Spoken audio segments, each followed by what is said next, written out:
মিয়ানমারের আরাকানে মানবিক করিডোরের বিষয়ে সরকারের সিদ্ধান্তে সার্বভৌমত্ব হুমকির মুখে পড়তে পারে বলে মন্তব্য করেন বিএনপির মহাসচিব মির্জা ফখরুল ইসলাম আলমগীর।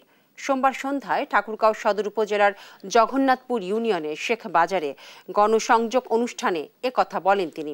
এ সময় তিনি আরও বলেন, মানবিক প্যাসেজ দেওয়ার সিদ্ধান্ত নেওয়ার আগে রাজনৈতিক দলগুলোর সঙ্গে সরকারের আলোচনা করার প্রয়োজন ছিল।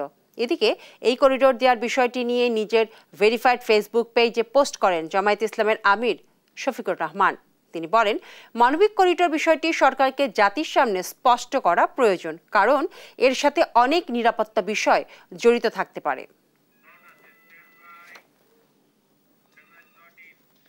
বাংলাদেশের যে উপদেষ্টা, আপনার বৈদেশিক উপদেষ্টা তৈরি সাহেব, তিনি বলছেন যে আরাকানদের সঙ্গে যোগাযোগের জন্য আমরা মানবিক একটা প্যাসেজ আমরা আরাকানে দিতে চাই।